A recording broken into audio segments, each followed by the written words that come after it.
नमस्कार। बुलेटिन में आप सभी का बहुत बहुत स्वागत है। मैं हूं आपके साथ अस्मिता। बुलेटिन की शुरुआत से पहले सीधे रुख करेंगे मुख्यमंत्री योगी आदित्यनाथ का इटावा से। कॉमन मैन को कभी नहीं मिली है और इसका सर्वाधिक लाभ पेशेंट को तो होता ही है, लेकिन आप सबको भी इसका लाभ होता है, क्योंकि आपको एक डॉक्टर को, जैसे एक पिता को इस बात पर खुशी होती है उसका पुत्र सफलता की नई मंजिल चढ़ रहा है, एक गुरु को इस बात पे सब अच्छी खुशी होती है, उसको आत्मिक संतुष्ट होता है कि उसका शिष्य अच्छी दिशा में आगे बढ़ रहा है, वैसे एक डॉक्टर इस बात से संतुष्ट होता है कि उसने जिस पेशेंट का उपचार प्रारंभ किया है उसके रिजल्ट बेहतर आए हैं, अच्छी दिशा में स्वास्थ्य का लाभ प्राप्त कर रहा है। तो सरकार के द्वारा जो फैसिलिटेट किया जा रहा है, जो सुविधाएं उपलब्ध करवाई जा रही है, इसका सर्वाधिक लाभ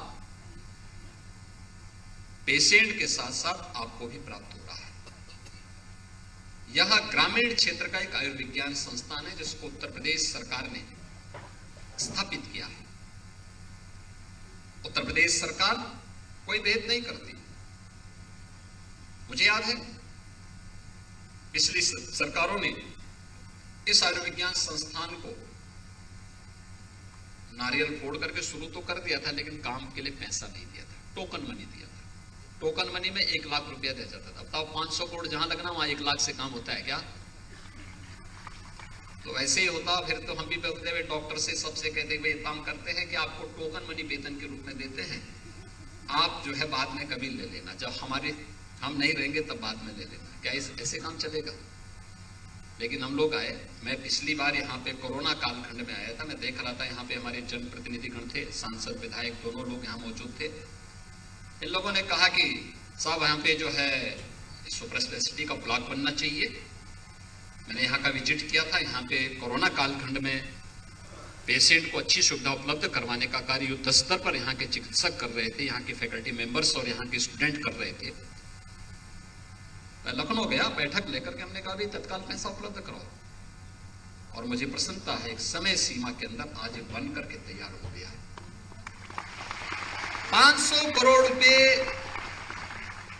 एक सुपर स्पेशलिटी के पूरे ब्लॉक को बनने में खड़ा हुआ लगा है। इस सरकार इस सुविधा को उपलब्ध करवा सकती है, सरकार फैसिलिटेट कर सकती है, सरकार सुविधा उपलब्ध करा सकती है, संस्थान बनाने में योगदान दे सकती है, आधुनिक सुविधाएं दे सकती है, लेकिन इससे भी महत्वपूर्ण मायने रखता है स्वास्थ्य क्षेत्र में वह आपका व्यवहार, एक पेशेंट का मरीज के प्रति व्यवहार।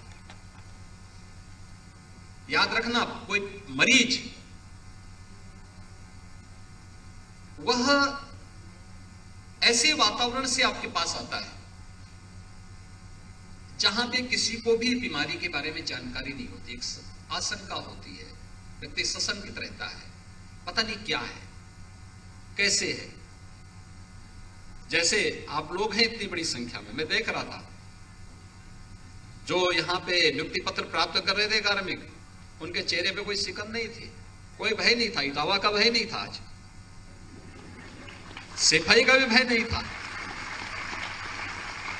तो एक समय मुझे याद है 1996-97 की घटना है,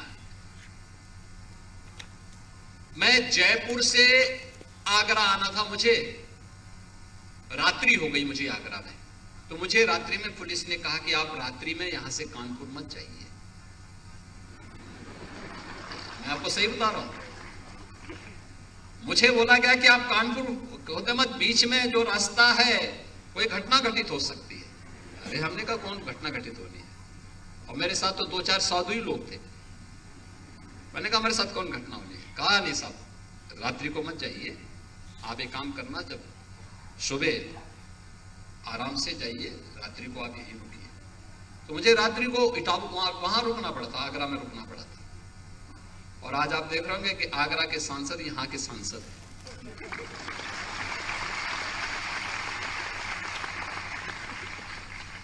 यानी